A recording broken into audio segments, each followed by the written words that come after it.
Hello, I'm Arne de Kaiser, who along with my colleague Neil Horner are spearheading Weston Voices, an oral history project sponsored by the Weston Historical Society. Today is July 30th, 2015, and I'm here with Patricia Steiner Heifetz, a resident of Weston for 5 decades. I'm interviewing her at her apartment in Meadow Ridge, a retirement community in Reading, Connecticut. Pat was a strong presence in Weston, known for her vigorous opinions expressed often in public meetings and, particularly, through the editorial she wrote in the Weston Forum, the indispensable local newspaper she founded in 1970. Her policy, still to be found on the masthead of the paper today, was, "We seek to present all news and issues pertaining to Weston in an accurate, objective, nonpartisan way." Thank you for welcoming us into your home, Patricia. Let me begin by asking you about your background. Where were you born? Where were you raised? Where did you go to school? And what was your major?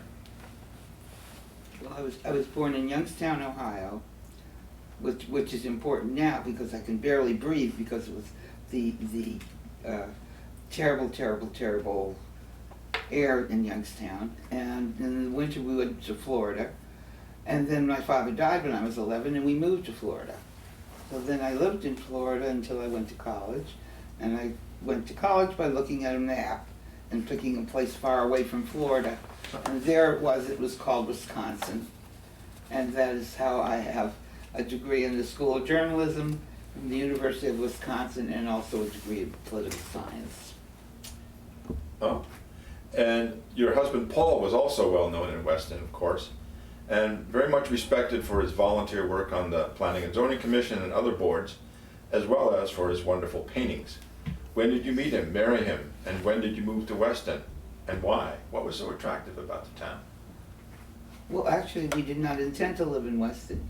We were there temporarily, deciding where we were going to go and live, because we had returned from, we had been living in Copenhagen for 3 years, and then we came back and we lived in Ridgefield for a year, looking for where we were going to go, and then Paul decided he was going to start commuting to New York, so we had to move from there because you can't commute to New York from there. And so we found a place quickly, and it happened to be in Weston. And so we said, okay, we'll just live here a short time while we find a place to live. And that was what, almost more than 50 years ago. So it was total serendipity. Yes, yes. Interesting. When you moved here, what was the town like then? What were your first impressions?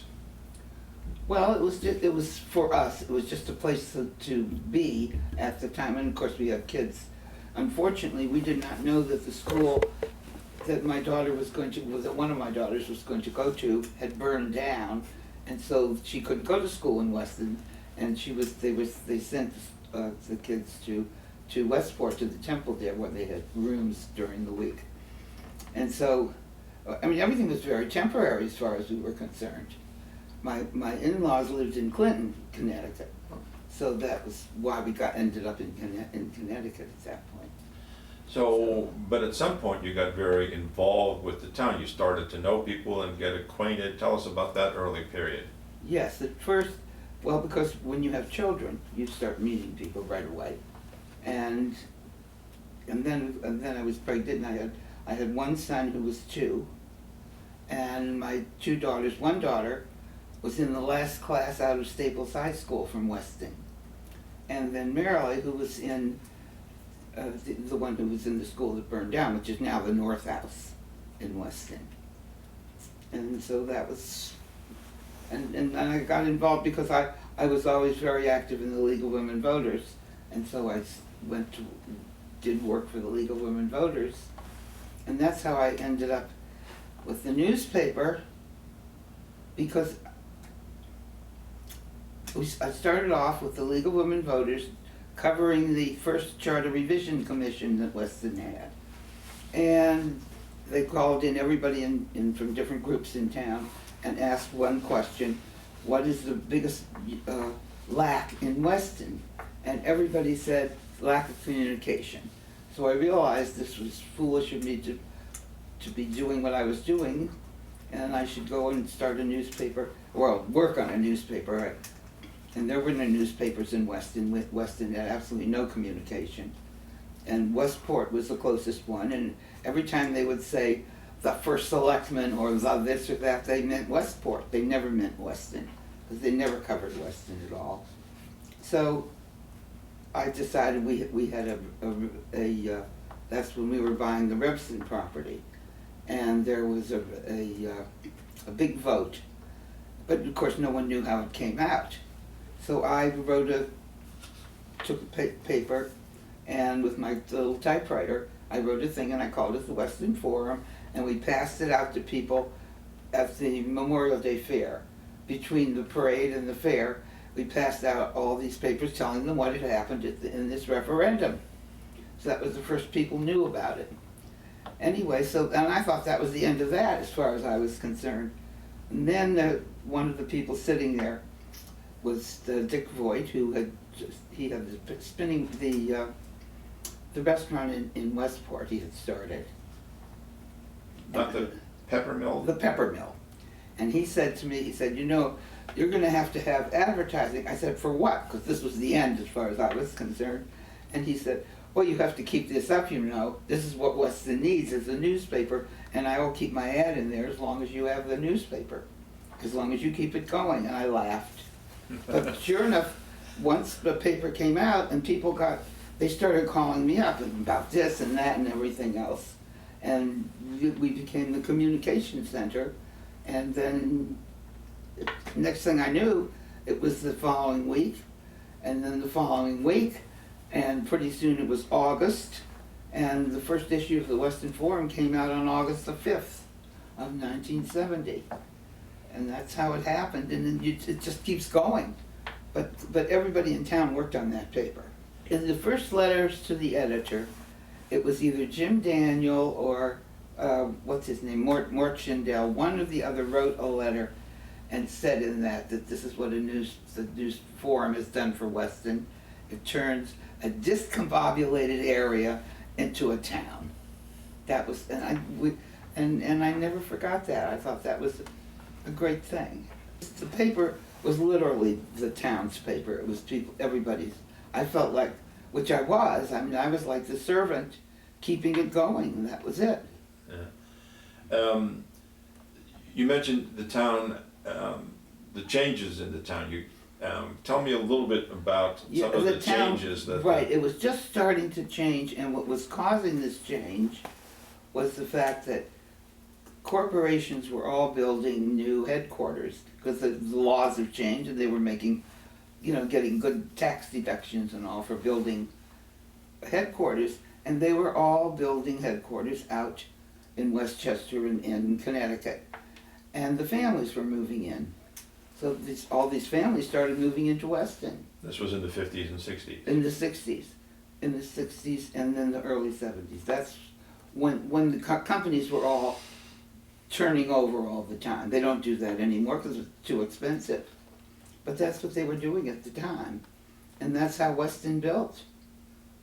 Every town has its characters. Certainly Weston has had its share. Yes. Do you remember anyone that sticks out? Anyone who sticks out in your mind? You mean as characters, as good characters, or bad? Yes. Good or bad? I got one. There was a woman in town. As a matter of fact, she was a woman, but she was known for years ago. There was something called the broomstick skirt. She had been the one who developed the broomstick skirt. What it was, I remembered it because we wore them in school. And there were skirts that you would wrap around and wash them, and you didn't have to iron them. You'd wrap them around a broomstick, and that would. Anyhow, this woman, she came to Weston. She was living in Weston, and her husband was chairman of the Board of Finance, and she just took over everything.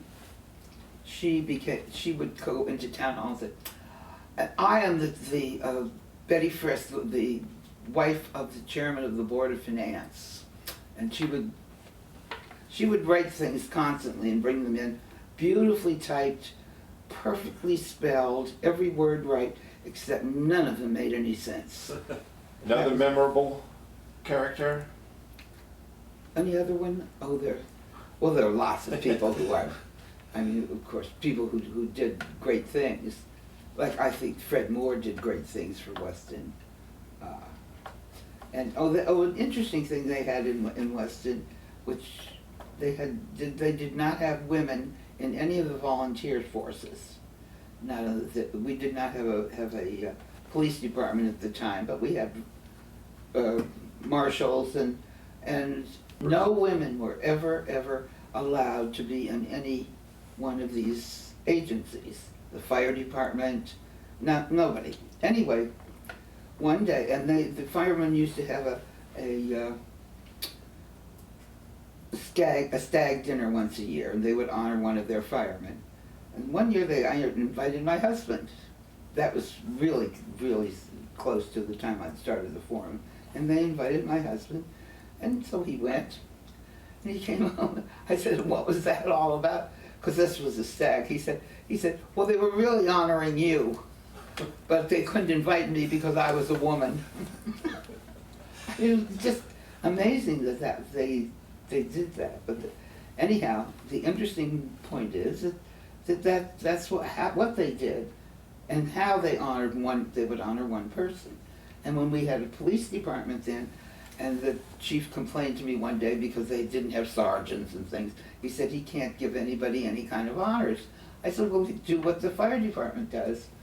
So we planned this thing, and the only thing was to once a year have one policeman who would be on the same way as the fire department.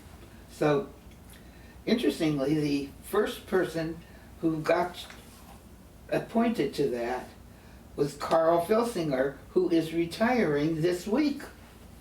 And he was the policeman, and he was the first one who they honored, but that way. Today, everybody wonders how come the police commission is the one who chooses an outstanding Weston person every year. Nobody knows why. Well, that's why. Well, the first selectman had told me that somebody in Weston must be pushing drugs because the FBI had come, and they had come in to see her and told her that they were there looking around town. And she said, why else would the FBI come here? Well, of course, nobody knew about this at the time. So then he was found, this spy, and that was the end of Weston as far as the story went, until my son was in Georgetown. And then his friend who was taking this course, and the professor said, oh, there's one spy who we've never caught. We never found out why he was, what his connection was. Because everybody always had a connector, you know, where they would pass on the information. And he said, it was some little town in Connecticut. And this kid raised his hand. He said, I know where it was. I read about it in the Weston Forum. That's who it was. Anyway, so I think that was our one of our best stories. Over your time, over Weston's time in the last few decades, there have been quite a few controversies that I can remember, and you not only reported about them, but you spoke up at many public meetings. And tell us a few of those. Yes, well, when we were getting cable, and we were very anxious to get cable television in, because we could only get, and people who were only high up could get the main three main stations from New York, and that was it. So we were very anxious to get the cable, and there were a lot of things the town would get that would be the cable company was required to give to the towns when they came in. So there I was at the selectmen's meeting, and this man was on the agenda. And so here he stood up to talk, and he was there he introduced the man who he was with, who was the manager of the new cable that was coming into the area. And he said, now if we give up, all we have to do to get cable in here right away is to give up all these things, the $60,000 the schools were to get, all these different goodies that we were entitled to. That he said, if we give that all up, why then this manager who was there will start to get cable in Weston right away. So I raised my hand and I said, that's outrageous. We need that that, those deals. We need that money for Weston. There's no reason why we should give it up. And if he can do it for money, he can do it. So that should be that, let him do it and be done with it. And this guy stood up, this Weston person, he stood up and he flung his finger out at me and he said, "She's in conflict of interest." And the first selectman said, "Why is she in conflict of interest?" He said, "Because she has a newspaper." Well, I was just hilarious comparing me to the big cable company, my little newspaper. Anyway, we got the cable in, as you know. Another one that I remember personally very well is your opposition to the $85 million, I think, that we spent on building the 345 school. And you were very outspoken about that. You mean the recent one? The recent one. Oh, that was just before, because of the fact that we knew it was, there were two men running for first selectman. One was first selectman, but they were beating out each other and everything they could. Anyhow, they knew perfectly well that we were going to have a decline in school enrollment. However, they sent out, one of them, the one who was first selectman at the time, sent out a big paper to everybody saying, "Oh, we need this school because our school enrollment is going to go way, way, way up." So I called Hartford and called the guy who I had dealt with there, who was the enrollment person, and I asked, what's the future for Weston School? He said, "Oh, your enrollment's going to go way down." So I called these two guys running for, well, the one running for first selectman who had sent out this big flyer, and I said, "You know perfectly well that the enrollment's going down." I tried to stop it, but they sent out stuff and they got it through. So now it sits there, and we now have a well-reduced enrollment in Weston and extra school space that the taxpayers are finding they could be doing without. Yeah. So we've got the cable controversy, and we've got the controversy over the schools. Any other? Well, there are one or always two? little things that people would call up because they knew that they would get a hearing, they would get a space in the forum, they would be able to bring out their case. Let me ask a little bit about town government and the way the government was run from your perspective. Are there any leaders of the town, important people in town that you felt really made a positive difference, or people who you felt frankly didn't do such a good job, or how did the government of Weston evolve? I think Jim Daniel really did a very good job. He brought all kinds of commissions in and things when he was first selectman, and then when was he a first selectman? Do you remember? It was, in fact, I used to call him up and talk to him all the time about these different commissions before I'd ever met him personally. So it must have been about 1970. In general, do you think the selectmen and the other boards have served the town well over the years? Do you remember a period that was particularly positive or not so positive? Some wasn't, some weren't. Now, one person who was did a lot for Weston was George Kadira. And some people did not think he did. He was also a first selectman. Yes, he was, and for a long time. But he did a lot for the town. But you know, there's just so many things. I mean,